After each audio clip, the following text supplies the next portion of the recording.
ಎಲ್ಲರಿಗೂ ನಮಸ್ಕಾರ. ತುಂಬ ಶಾರ್ಟಾಗಿ ಅಕ್ವೇರಿಯಂ ವಾಟರ್ನ ಹೆಂಗೆ ಚೇಂಜ್ ಮಾಡಬೇಕು, ಅಕ್ವೇರಿಯಂ ವಾಟರ್ ನೀರು ಚೇಂಜ್ ಮಾಡ್ಬೇಕಾದ್ರೆ ಸಿಕ್ಕಾಪಟ್ಟೆ ಮೀನು ಸತ್ತಾಗುತ್ತೆ. ಆ ಮೀನನ್ನ ಹೆಂಗೆ ಕಾಪಾಡ್ಕೊಬೇಕು, ಒಳ್ಳೆ ನೀರನ್ನ ಹೆಂಗೆ ನೀವು ಐಡೆಂಟಿಫೈ ಮಾಡೋದು ಅಂದ್ಬಿಟ್ಟು ಈ ವಿಡಿಯೋದಲ್ಲಿ ತಿಳಿಸ್ಕೊಡ್ತಾ ಹೋಗ್ತೀನಿ. ಕೆರೆ ನೀರು, ಬಾವಿ ನೀರು, ಒಳೆ ನೀರು ಇದೆಲ್ಲ ಸಾಮಾನ್ಯ ಯಾರಿಗೂ ಸಿಗೋದಿಲ್ಲ. ಎಲ್ಲ ಇನ್ ಕೇಸ್ ಏನಾರ ಸಿಕ್ತವ್ರೆ ಅದನ್ನ ಯೂಸ್ ಮಾಡ್ಕೊಳ್ಳಿ, ಅದರಲ್ಲಿ ಏನು ಸಮಸ್ಯೆ ಇಲ್ಲ. ಸಾಮಾನ್ಯವಾಗಿ ಎಲ್ಲರಿಗೂ ಸಿಗುವಂಥ ನೀರು ಬಂದು ಗೌರ್ಮೆಂಟ್ ವಾಟರ್, ಗೌರ್ಮೆಂಟ್ ನೆಲ್ಲಿಗಿಲಿಂಗ ಬರುವಂಥ ವಾಟರು. ಇದು ಪಂಪ್ ವಾಟರ್ ಅಂತ ಕರೀತಾರೆ, ನೆಲ್ಲಿ ವಾಟರ್ ಅಂತ ಕರೀತಾರೆ, ಟ್ಯಾಪ್ ವಾಟರ್ ಅಂತ ಕರೀತಾರೆ. ಈ ವಾಟ್ರಲ್ಲಿ ಸಾಮಾನ್ಯವಾಗಿ ಈ ಕ್ಲೋರಿನ್ ಅನ್ನೋ ಒಂದು ಕೆಮಿಕಲ್ ಮಿಕ್ಸ್ ಮಾಡಿರ್ತಾರೆ. ಈ ಕ್ಲೋರಿನ್ ಅನ್ನೋ ಕೆಮಿಕಲ್ ಬಂದು ಮನುಷ್ಯರಿಗೆ ಅಡ್ಜಸ್ಟ್ ಆಗುತ್ತೆ, ಬಟ್ ಇದು ಮೀನುಗಳಿಗೆ ಅಡ್ಜಸ್ಟ್ ಆಗೋದಿಲ್ಲ.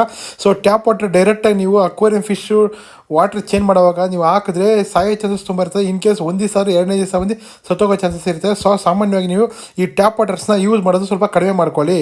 ನೀವು RO ವಾಟರ್ ಅಥವಾ ಫಿಲ್ಟರ್ ವಾಟರ್ಸ್ನ ಅಥವಾ ಬೋರ್ ವಾಟರ್ಸ್ನ ನೀವು ಒಂದು ದಿವಸ ಹಿಂದ್ಗಡೆ ಹಿಡಿದುಬಿಟ್ಟು ನೀಟಾಗಿ 24 hours ಅಲ್ಲಿ ಸ್ಟಾಕ್ ಮಾಡಿ ಒಂದು ಬಕೆಟ್ ಒಳಗಡೆ ಇಟ್ಟು ಎರಡನೇ ದಿವಸ ನೀವು ಅದನ್ನು ಚೇಂಜಸ್ ಮಾಡಿ ಈ ಡೆತ್ ರೇಟ್ ಅನ್ನೋದು ಆಟೋಮೆಟಿಕ್ ಕಡಿಮೆ ಮಾಡ್ಕೊಬೋದು. ಇನ್ ಕೇಸ್ ನಮ್ಮ RO ವಾಟರ್, ಫಿಲ್ಟರ್ ವಾಟರ್ ಏನೂ ಇಲ್ಲ ಅಂತ ಹೇಳಿದ್ರೆ ಕ್ಲೋರಿನ್ ವಾಟರ್ನೇ ಹಾಕ್ಬೋದು. ಯಾವ ಥರ ಅಂತ ಹೇಳಿದ್ರೆ ಕ್ಲೋರಿನ್ ವಾಟರ್ ಟ್ಯಾಪಲ್ಲಿ ಬರೋ ವಾಟರ್ನ ಒಂದು ದಿವಸ ಹಿಂದ್ಗಡೆ ನೀವು ಹಿಡಿದು ಒಂದು ಬಿಂದಿಗೆ ಒಳಗಡೆ ಒಂದು ಬಕೆಟ್ ಒಳಗಡೆ ಇಟ್ಟು ಅದಕ್ಕೆ ಕ್ಲೋರಿನ್ ರಿಮೂವರ್ ಅಂತ ಹೇಳ್ಬಿಟ್ಟು ಒಂದು ಕೆಮಿಕಲ್ ಬರ್ತದೆ. ಆ ಕ್ಲೋರಿನ್ ರಿಮೂವರ್ನ ಜಸ್ಟ್ 2 ಚೊಟ್ಟು ನೀವು ಹಾಕ್ಬಿಟ್ಟು 24 hours ಬಿಟ್ಬಿಟ್ಟು ಆ ನೀರನ್ನ ಧಾರಾವಾಹಿ ಚೇಂಜ್ ಮಾಡೋದು ಏನು ಸಮಸ್ಯೆಗಳಾಗೋದಿಲ್ಲ. ಬಟ್ ಕಂಪಲ್ಸರಿ ಕ್ಲೋರಿನ್ ಕೆಮಿಕಲ್ನ ನೀವು ಯೂಸ್ ಮಾಡಲೇಬೇಕು. ಎಲ್ಲ ನೀರನ್ನು ಚೇಂಜ್ ಮಾಡಿ ಎಲ್ಲ ಆಚೆ ಹಾಕ್ಬಿಟ್ಟು ಹೊಸ ನೀರು ಹಾಕಿದಾಗ ಅದು ಮೈಕ್ರೋ ಆರ್ಗಾನಿಸಮ್ ಅಥವಾ ಒಳ್ಳೆ ಬ್ಯಾಕ್ಟೀರಿಯಾಸ್ ಆ ನೀರೊಳಗಡೆ ಇರೋ ಚಾನ್ಸಸ್ ತುಂಬ ಕಡಿಮೆ ಇರ್ತದೆ. ಸೊ ಅದರಿಂದ ನೀವೇನು ಮಾಡಬೇಕು ಅಂತ ಹೇಳಿದ್ರೆ ನೀರನ್ನು ಚೇಂಜ್ ಮಾಡುವಾಗ ಬಾಟಮ್ ನಿಂಕ ಚೇಂಜ್ ಮಾಡಿದ್ರೆ ಹೆಂಗಪ್ಪ ಬಾಟಮ್ ನಿಂಕ ನೀವು ಚೇಂಜ್ ಮಾಡೋದ್ರೆ ಕೆಲವು ಮೋಟರ್ಸ್ ಬರುತ್ತೆ. ಮೋಟರ್ ಹಾಕ್ಬಿಟ್ಟು ನೀವು ಬಾಟಮಿಗೆ ಇರೋ ನೀರು ಎಳಿತಾ ಇದ್ರೆ ಮೇಲ್ಗಡೆ ನಿಂಕ ಕೆಳಗಡೆ ಇರೋ ನೀರೆಲ್ಲ ಆಚೆ ಹೋಗ್ತಾ ಇರ್ತದೆ.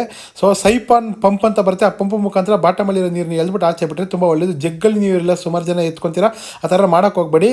ನೀವು 30% ನೀರನ್ನ ಅಲ್ಲೇ ಬಿಟ್ಬಿಟ್ಟು 70% ಹೊಸ ವಾಟರ್ ನೀವು ಹಾಕಿದ್ರೆ ತುಂಬ ಚೆನ್ನಾಗೇ ಇರ್ತದೆ. ನೀರನ್ನ ಚೇಂಜ್ ಮಾಡೋದು ಅನ್ನೋದು ಬೇರೆ, ಮತ್ತು ನೀರನ್ನ ಫಿಲ್ಟ್ರೇಷನ್ ಮಾಡೋದು ಅನ್ನೋದು ಬೇರೆ. ಆ್ಯಕ್ಚುಲಿ ನೀವು ಸಾಮಾನ್ಯವಾಗಿ ಈ ಅಕ್ವೇರಿಯಂ ಟ್ಯಾಂಕ್ಗಳನ್ನ ಬಿಸಿಲು ಬರೋಂಥ ಜಾಗದಲ್ಲಿ ಏನೇ ಕಾರಣಕ್ಕೂ ಇರಬಾರ್ದು. ಬಿಸಿಲು ಅನ್ನೋದು ಡೈರೆಕ್ಟಾಗಿ ಅಕ್ವೇರಿಯಮಲ್ಲಿ ಬಿಟ್ಟಾಗ ಅದರ ಅಕ್ವೇರಿಯಂ ಮೇಲೆ ಬಿದ್ದಾಗ ಅದರಲ್ಲಿ ಒಂಥರ ಹಸಿರು ಕಲರು ಬ್ಯಾಕ್ಟೀರಿಯಾ ಉತ್ಪಾದನೆ ಆಗ್ಬಿಡ್ತದೆ. ಝೂ ಪ್ಲಾಂಟ್, ಬೈಟೋ ಪ್ಲಾಂಟ್ ಅಂತ ಹೇಳ್ಬಿಟ್ಟು ಇನ್ ಕೇಸ್ ಅದೇನೋ ಉತ್ಪಾದನೆ ಅದು ಒಳಗಡೆ ಆಯ್ತಾರೋ ಒಳ್ಳೆಯದೇ, ಆದರೆ ನಿಮಗೆ ಮೀನುಗಳು ಕಾಣೋದಿಲ್ಲ. ಸೊ ಬಿಸಿಲು ಬೀಳ್ದಿರೋಂಥ ಜಾಗದಲ್ಲಿ ಇರಬೇಕು. ಮತ್ತು 4 hourಕ್ಕಿಂತ ಜಾಸ್ತಿ ನೀವು ಅಕ್ವೇರಿಯಂ ಟ್ಯಾಂಕಲ್ಲಿ ಲೈಟ್ಸ್ನ ಹಾಕಕ್ಕೆ ಹೋಗ್ಬಾರ್ದು. ಮ್ಯಾಕ್ಸಿಮಮ್ 4 hour ನೀವು ಯೂಸ್ ಮಾಡಿದ್ರೆ ಒಳ್ಳೆ, ಅದಕ್ಕಿಂತ ಜಾಸ್ತಿ ಯೂಸ್ ಮಾಡೋಕ್ಕೆ ಹೋಗಬೇಡಿ. ಅಕ್ವೇರಿಯಂ ಟ್ಯಾಂಕ್ನ ಯಾವಾಗ ನೀಟಾಗಿ ಎಲ್ಲ ಕ್ಲೀನಾಗಿ ಇಟ್ಕೊಬೇಕು ಅಂತ ಹೇಳಿದ್ರೆ ನೀವು ಇನ್ನೊಂದು ಮೆಥಡ್ ಕೂಡ ನಾನು ಹೇಳ್ಕೊಡ್ತೀನಿ. ಈ ಅಕ್ವೇರಿಯಂ ಟಾಪಲ್ಲಿ ಇರ್ತದಲ್ಲ ನೀರನ್ನೆಲ್ಲ ಎತ್ಬಿಟ್ಟು ಒಂದು 10 ಜಗ್ಗನ ನೀರನ್ನ ಎತ್ಬಿಟ್ಟು ಒಂದು ಬಕೆಟಲ್ಲಿ ಹಾಕ್ಕೊಳ್ಳಿ. ಅದೇ ಬಕೆಟ್ ಒಳಗಡೆ ಈ ಅಕ್ವೇರಿಯಂ ಟ್ಯಾಂಕ್ ಒಳಗಡೆ ಇರೋ ಮೀನೆಲ್ಲ ಎತ್ತಿ ಬಿಟ್ಬಿಟ್ಟು ಬಾಟಮಲ್ಲಿ ನೀಟಾಗಿ ಕೈ ಹಾಕಿ ನೀವು ಏನು ಸ್ಪಾಂಜ್ ಗಿಂಜೆಲ್ಲ ಹಾಕ್ಬಿಟ್ಟು ಲೈಟಾಗಿ ತೊಳೆದ್ಬಿಟ್ಟು ಆ ನೀರನ್ನ ಪೈಪ್ ಮುಖಾಂತರ ನೀವು ಆಚೆ ಚೆಲ್ಬಿಟ್ಟು ಈ ಟಾಪಲ್ಲಿರೋ ನೀರು ಫಸ್ಟ್ ಎತ್ಕೊಂಡಿದ್ರಲ್ಲ ಮೀನು ಜೊತೆ ಬಿಟ್ಟಿದ್ರಲ್ಲ ಆ ನೀರನ್ನ ಹಾಕ್ಬಿಟ್ಟು ಮತ್ತು ಫ್ರೆಶ್ ವಾಟರ್ನ ಹಾಕಿ. ಸೊ ಅದು ತುಂಬ ಚೆನ್ನಾಗಿ ಮೇಂಟೈನ್ ಆಗುತ್ತೆ. ಈ ಡೆತ್ ರೇಟ್ ಅನ್ನೋದು ಆಟೋಮೆಟಿಕ್ ನೀವು ಅವಾಯ್ಡ್ ಮಾಡ್ಬೋದು. ಸುಮಾರು ಜನಕ್ಕೆ ಕನ್ಫ್ಯೂಸ್ ಅನ್ನೋದು ಇರ್ತದೆ, ಯಾವಾಗ ನೀರು ಚೇಂಜ್ ಮಾಡೋದು, ಹೆಂಗೆ ನೀರು ಚೇಂಜ್ ಮಾಡೋದು, ಎಷ್ಟು ದಿವ್ಸಕ್ಕೊಂದ್ಸರಿ ನೀರು ಚೇಂಜ್ ಮಾಡಬೇಕು ಅಂದ್ಬಿಟ್ಟು ಈ ಡೌಟ್ಸ್ ಅನ್ನೋದು ಇರ್ತದೆ. ಈ ನೀರನ್ನ ಚೇಂಜ್ ಮಾಡೋದು ಅನ್ನೋದೇ ಬೇರೆ, ಟ್ಯಾಂಕ್ ತೊಳೆಯೋದು ಅನ್ನೋದೇ ಬೇರೆ, ಎರಡೂ ಬೇರೆ ಬೇರೆ ವಿಧಾನ.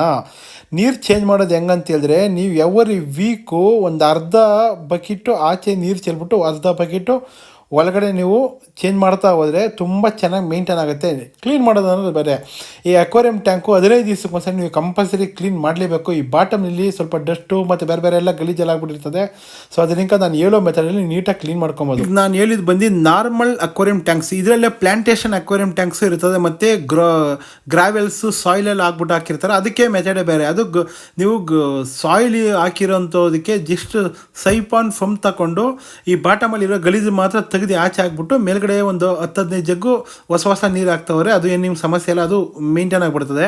ಮತ್ತು ಈ ಪ್ಲ್ಯಾಂಟೇಷನ್ ಅಕ್ವೇರಿಯಂ ಅಂತ ಇರ್ತದೆ. ಈ ಪ್ಲ್ಯಾಂಟೇಷನ್ ಅಕ್ವೇರಿಯಂ ಯಾವ ಥರ ಅಂತಿದ್ರೆ ನೀವು 3 ವರ್ಷ 5 ವರ್ಷ ನೀರೇ ಚೇಂಜ್ ಮಾಡೋಂಗಿಲ್ಲ ಅಂತ ಹೇಳ್ತಾರೆ. ಅದು ಆ ಥರ ಅಲ್ಲ. ನೀರನ್ನ ಸ್ವಲ್ಪ ಆವಾಗ ಸೆಂಟ್ರಾಗಿ ಚೇಂಜ್ ಮಾಡಿಕೊಂಡು ಟ್ಯಾಂಕ್ನ ನೀವು ಕ್ಲೀನ್ ಮಾಡೋಕೆ ಇರೋದಿಲ್ಲ.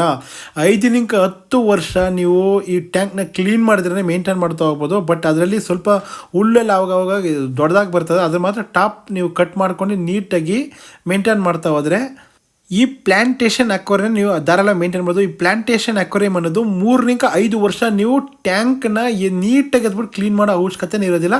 ಬಟ್ ಈ ಮೇಂಟೆನೆನ್ಸ್ ಅನ್ನೋದು ಸ್ವಲ್ಪ ಜಾಸ್ತಿ ಇರುತ್ತೆ. ಮತ್ತು ಎಲ್ಲರೂ ಮಾಡೋದು ಮೇಜರ್ ತಪ್ಪು, ಟ್ಯಾಂಕ್ನ ಕ್ಲೀನ್ ಮಾಡಿದ ತಕ್ಷಣ ಇಮಿಡಿಯೇಟಾಗಿ ನೀವು ಬಂದು ಫಿಶ್ಗೆ ಫುಡ್ ಹಾಕ್ತೀರಾ ಆ ಥರ ನೀವು ಫುಡ್ನ ಹಾಕ್ಬಾರ್ದು, ಮತ್ತು ಓವರ್ ಫುಡ್ಡು ಹಾಕ್ಬಾರ್ದು. ನೀವು ಟ್ಯಾಂಕ್ ಕ್ಲೀನ್ ಮಾಡಿ ಬೆಳಗ್ಗೆ ಕ್ಲೀನ್ ಮಾಡ್ತೀರಂದರೆ ಈವ್ನಿಂಗ್ವರೆಗೂ ವೆಯ್ಟ್ ಮಾಡಿ, ಈವ್ನಿಂಗ ಫುಡ್ ಹಾಕಿ ಏನೂ ಸಮಸ್ಯೆ ಇಲ್ಲ. ನೀವು ತುಂಬ ಪ್ರೀತಿ ವಿಶ್ವಾಸನೆಯಿಂದ ಓವರಾಗಿ ಮೀನುಗಳಿಗೆ ಫುಡ್ ಹಾಕಿದ್ರೆ ನಮ್ಮ ಥರ ಅದಕ್ಕೆ ಜೀರ್ಣಶಕ್ತಿ ಇರೋದಿಲ್ಲ, ಅದು ಸತ್ತೋಗೋ ಚಾನ್ಸಸ್ ತುಂಬ ಇರ್ತದೆ. ನೀವು ಫುಡ್ ಅನ್ನೋದು ಎಷ್ಟು ಬೇಕೋ ಅಷ್ಟೇ ಹಾಕಿ, ಒಂದೇ ಸಲ ತೊಗೊಂಡೋಗೆಲ್ಲ ಸುರಿಯೋಕೆ ಹೋಗ್ಬಿಡಿ. ಸ್ವಲ್ಪ ಒಂದು 10 ಕಾಳು ಹಾಕಿ ಚೆನ್ನಾಗಿ ತಿನ್ನುತ್ತಾ ನೋಡಿ, ಇನ್ನು ಸ್ವಲ್ಪ ಒಂದು 5 ಕಾಳು ಹಾಕಿ, ಈ ಥರ ನೀವು ಎಷ್ಟೆಷ್ಟು ತಿಂತದೋ ಅಷ್ಟು ತೆಗ್ದಾಗ ನೀವು ಆಗಬೇಕು. ಒಂದೇ ಸಲ ಜಾಸ್ತಿ ಹಾಕ್ರೇನೋ ಅದು ಸಾಯೋ ಚಾನ್ಸಸ್ ತುಂಬ ಇರ್ತದೆ. ಮೀನಿಗೆ ಜಾಸ್ತಿ ಓವರ್ ಫುಡ್ಡೆಲ್ಲ ಬೇಕಾಗಿದೆಯಲ್ಲ, ಬೆಳಗ್ಗೆ ಒಂದು ಸ್ವಲ್ಪ ಸಂಜೆ ಒಂದು ಸ್ವಲ್ಪ, ಅಂದರೆ ಒಂದು ಮೀನಿಗೆ 4 ಕಾಳು ಹಾಕಿದ್ರೆ ನೀವು ಸಾಕು, ಜಾಸ್ತಿ ಏನೋ ಹಾಕೋ ಅವಶ್ಯಕತೆನೇ ಇಲ್ಲ. ಸಾಮಾನ್ಯವಾಗಿ ಫಿಶ್ ಟ್ಯಾಂಕಲ್ಲಿ ಅಮೋನಿಯಾ ಮತ್ತು ನೈಟ್ರೇಟ್ ಏನೇ ಕಾರಣಕ್ಕೂ ಜಾಸ್ತಿ ಆಗ್ಬಾರ್ದು. ಅಮೋನಿಯಾ ನೈಟ್ರೇಟ್ನ ಜಾಸ್ತಿ ಆಗ್ತಿರೋ ಇದ್ರೇ ನಿಮಗೆ ಮೀನುಗಳು ಸಾಯೋ ಚಾನ್ಸಸ್ ತುಂಬ ಕಡಿಮೆ ಇರ್ತದೆ. ಸೊ ಇದನ್ನು ನೀವು ನೀಟಾಗಿ ಮೇಂಟೈನ್ ಮಾಡಬೇಕು ಅಂತ ಹೇಳಿದ್ರೆ ಪ್ರತಿ ವೀಕು ಒಂದು ಸ್ವಲ್ಪ ನೀರನ್ನ ಎತ್ತಿ ಆಚೆ ಬಿಸಾಕ್ಬಿಟ್ಟು ಹೊಸ ನೀರು ನೀವು ಹಾಕ್ತಾ ಹೋಗಿ, ಆಟೋಮೆಟಿಕ್ಕಾಗಿ ಇದು ತುಂಬ ಚೆನ್ನಾಗಿ ಮೇಂಟೆನೆನ್ಸ್ ಆಗುತ್ತೆ. ಈ ಡೆತ್ ರೇಟ್ ಅನ್ನೋದು ಕಡಿಮೆ ಆಗ್ತಾ ಹೋಗುತ್ತೆ. ಟ್ಯಾಂಕ್ ಕ್ಲೀನ್ ಅನ್ನೋದು ನೀವು 15 ದಿವಸಕ್ಕೊಂದ್ಸಲ ಮಾಡಿದ್ರೆ ಸಾಕು.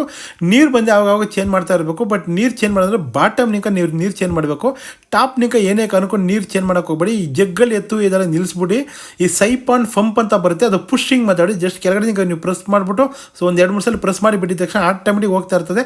ಆ ನೀಟಾಗಿ ಗಲೀಜ್ನೆಲ್ಲ ಅದು ಎಳ್ಕೊಂಡ್ಬಿಡ್ತದೆ. ಸೊ ಇಲ್ಲಾಂತಂದರೆ ಎಲೆಕ್ಟ್ರಿಕ್ ಮೋಟ್ರ್ ಪಂಪ್ ನೀವು ಹಾಕ್ಬಿಟ್ಟು ಸಬ್ಮರೇಬಲ್ ಮೋಟ್ರ್ ಪಂಪ್ನ ಹಾಕ್ಬಿಟ್ಟು ಬಾಟಮ್ನಿಂದ ಕ್ಲೀನ್ ಮಾಡಿದ್ರೆ ತುಂಬ ಚೆನ್ನಾಗಿ ಇರ್ತದೆ, ಏನು ಸಮಸ್ಯೆ ಅನ್ನೋದು ಇರೋದಿಲ್ಲ.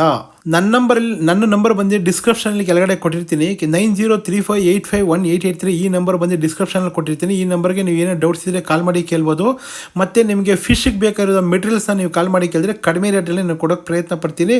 ಮತ್ತು ಫಿಶ್ಗಳು ನನ್ನ ಹತ್ರ ಸಿಗುತ್ತೆ. ಇದು ಬಂದು ಲೊಕೇಶನ್ ಬಂದು ಮೈಸೂರು ಇಲ್ವಾಲ ಹೋಬಳಿ ಮೈದನಹಳ್ಳಿನಲ್ಲಿ ಇರೋದು.